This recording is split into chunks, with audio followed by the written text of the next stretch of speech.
I'm really hoping this to be, you know, the final bang for the month to, you know, just make a very good reading month.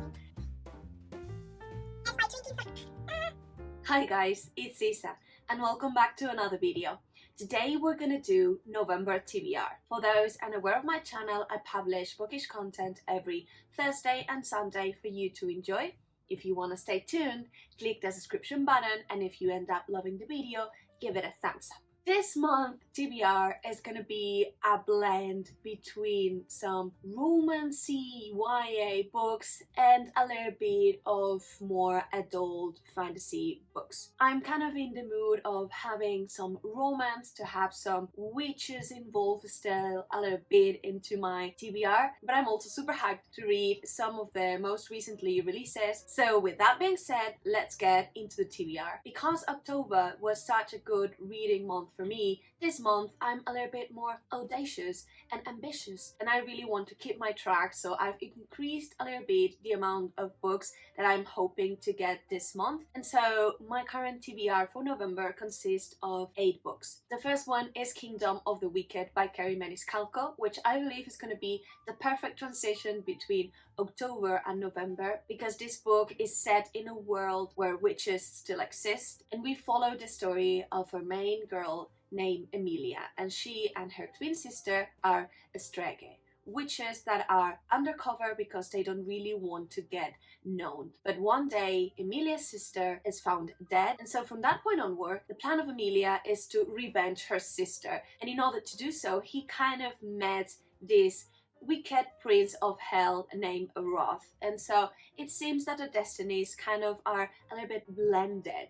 But she cannot really trust him because he is kind of the prince of the wicked, and things are not as it seems. And the story unfolds from there. This book is supposed to be a very quick read, a little bit steamy, but also rich in the world building. I'm picking this book mainly because the transition that I believe it will create from all of my witchy mood that I have from October, and set a good start with the fantasy and romance for November. This currently has a rating of 4.02 in Goodreads with more than 60,000 reviews. Also, a very good point to read this book now is that the second book of the series, Kingdom of the Curse, was just released a few days ago, and so we kind of binge this series in case we liked it. Although the series is supposed to be completed with a third book, which I'm not sure when is going to be the release date, but at least 1 year. That's the first one. Then we move to A Shadow in the Ember by Jennifer Armentrout, the same writer as the From Blood and Ash series. Jennifer Armentrout is known to write mainly romance stories. The From Blood and Ash series is actually very heavy on the romance, and it's a paranormal romance, so it has, you know, this world building when we have a little bit of magic, but the main story is based on the characters and their romances. She's also very known for creating books that are a little bit steamy, a little bit explicit, and so you need to know that before getting on any of these books. A Shadow in the Ember is set in the same world as the From Blood and Ash series, but it's taking place a little bit before, so this book is a prequel. You don't actually therefore need to read the From Blood and Ash series to get into this one, but it seems that we will need to get to the A Shadow in the Ember book before getting into the fourth one that is going to be released next year, because this will provide us with more context on the world building. I hope that was clear. And this story follows the line of Nyktos, which is this primal god that appears in the From Blood and Ash series. And so in here we follow the main point of view of a girl, Sera, who is this maiden that was born and promised to the primal of death, so to Nyktos. She was kind of delivered as kind of a sacrifice, because it seems that in her land there's a rot that is consuming the kingdom, and the only way that it seems that they can get rid of this rot that is consuming the land is to make sure that Sera gets to Nyktos, seduces him, and then kills him. But surprise, surprise, when she gets into the age when she is supposed to be delivered to Nyktos, he rejects her. She is now, you know, without a clear purpose, and, you know, the story kind of unfolds from that point. If this story follows the pattern of other books, I will tell you that it will be fast-paced, it will be really into the relationship, all the characters, the world building. Now I'm assuming it will be a little bit more complex because the author has already developed a lot of that in the From Blood and Ash series, and I'm hearing a little bit of mixed reviews at this point.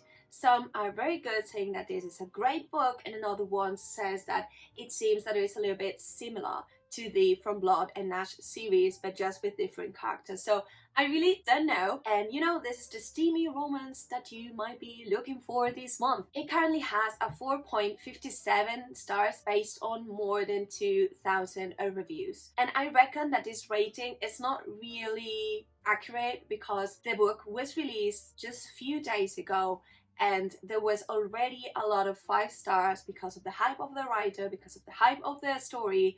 And so, you know, we kind of need a little bit more of time to see what are the ratings of the readers. And continuing with another new release for a very well-loved writer, we have Defy the Night by Brigid Kemmerer. She is the writer of A Curse of Dark and Lonely or the Warbreaker series, which is kind of my villain origin story because I'm so mad about what happened.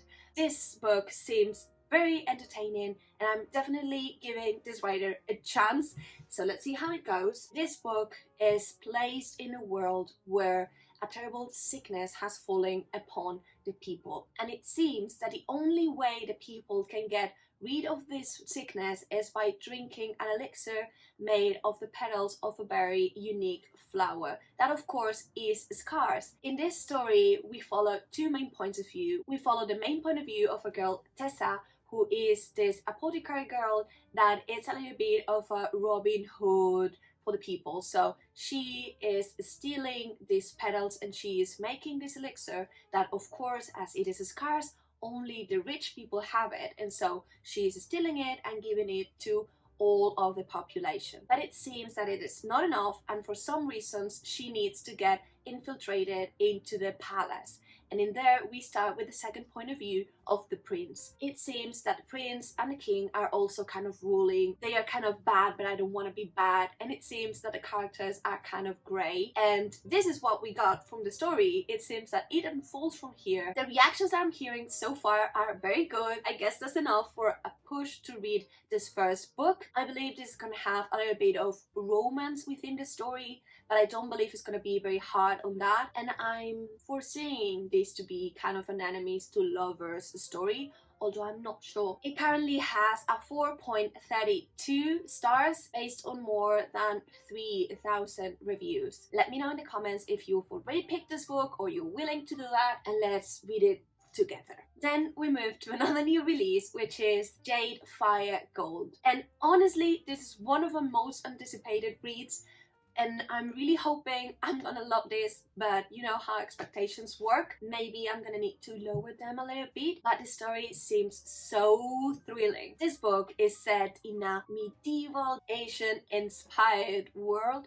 where elemental magic exists. It tells the story of 2 main points of view. We have in one hand this girl called Anne, who is a peasant girl that has a lot of power but no family behind her. And then we have Altland, who is this guy that is supposed to be the heir of the throne, but something happened and he is not really there, and so he needs to kind of find his way to the throne. The path of both of them is blended together and they need to go to fulfill some sort of quest, I guess. I might be, you know, projecting this book to be so good because it kind of reminded me a little bit to The Sword of Kagan, which I absolutely loved. But again, let's lower down expectations and let's see how it goes. It currently has a 3.97 rating in Goodreads, but it's based only in 500 reviews. So it's still a book that it's not very well known. You know, we're risking it a little bit here, but I really want to see how it goes. Then we have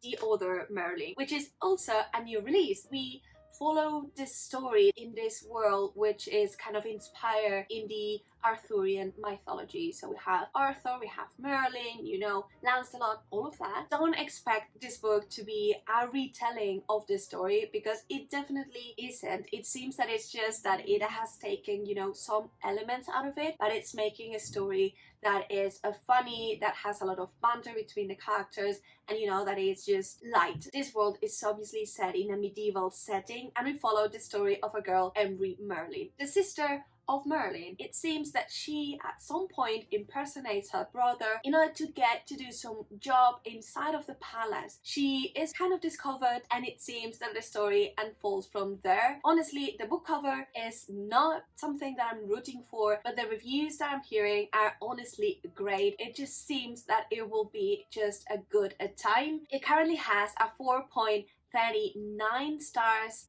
based on almost 300 reviews. And so before getting into the adult fantasy books, which I'm gonna get in a minute, I really want also to get into the second book of the Shadow of the Fox series, so Soul of the Sword by Julie Kagawa. I read the first one in October. I loved it. It was fun. It was, you know, just lighthearted, feel good vibes. I won't get into the description of this book because I won't do spoilers, but the first book tells the story of this girl that lives inside of this temple, and she is a kitsune. So she is half woman, half fox. She has kind of been trained all her life without knowing her purpose, but when something gets into the temple, she is tasked with this quest of taking a scroll into another temple in order to avoid a great dragon to come again, because this will be the end of the world. This book is kind of a quest story, and in her path she meets this shadow clan samurai called Tatsumi, and you know, the story unfolds from there. They are very different characters. She is very uplifted, she's a little bit naive, but she is also very extrovert. Meanwhile, Tatsumi is, you know, is a man of focus, commitment, and sheer will, and so he is a little bit more of an introvert, and it's so sweet to see how the relationship between the both unfolds. The second book, Soul of the Sword, has a 4.07 with more than 7,000 reviews. And now getting more into the adult fantasy books, the first one is Winds of Strife. I get to know this book through the wrap-up of Jessie May, whose channel is amazing, and so is she, and she depicted this book as a very interesting read, which has a magic system that was built very similarly on how Brandon Sanderson magic works. That's a yes for me. That's a let's try that. And this book is set in a world where the nights are getting longer and longer and longer. And the king seems to believe that the way to stop this night is to find the witch in charge of making this night so long and, you know, just kill her. And so for 50 years it seems that there's been a lot of people hunting down witches, but the nights have not stopped. And so we start with this point of view mainly of Nai, who is this character who is in charge of taking down the witches, but he is kind of this morally grey character, and he wants to stop the night, but he doesn't really believe that the only way to do that is to hand down witches. And so when he sees an opportunity to, you know, get a lot of power and potentially kill the king, he starts to seize this opportunity, and it seems that the story unfolds from there. This currently has a 4.23 stars in Goodreads with almost 100 reviews. And so, as I was already in the mood for magic that was similar to Brandon Sanderson, I thought this month is the moment to get to Warbreaker, a standalone fantasy series that follows the story of two main points of view. Two sisters that were born and raised to, you know, fulfill their destinies. One of the sisters has basically been trained all her life to be delivered to another kingdom, while the other sister have been a little bit more of, you know, like just free will, and she's a little bit more like doing whatever she wants. But it seems that when the moment comes, their father decides to switch places to the sisters, and instead of delivering to this king the daughter that was raised all her life and prepared, he decides to get the other sister. And so the sister that remains decides upon herself to get to help her sister, and you know, the story unfolds from there. It seems that the magic is phenomenal. It's been praised so high. So again, with the expectations, I'm really hoping this to be, you know, the final bang for the month. Warbreaker currently has a 4.27 stars with more than 141,000 reviews, so a lot of reviews. Alright then, that was it for my November TBR. Let me know down below in the comments what is going to be your November TBR. Also, if you've already read any of these books, let me know what are your thoughts. If you liked the video, give it a thumbs up. If you want to see more similar to this, subscribe to the channel, and we'll see each other real soon in another video. Bye!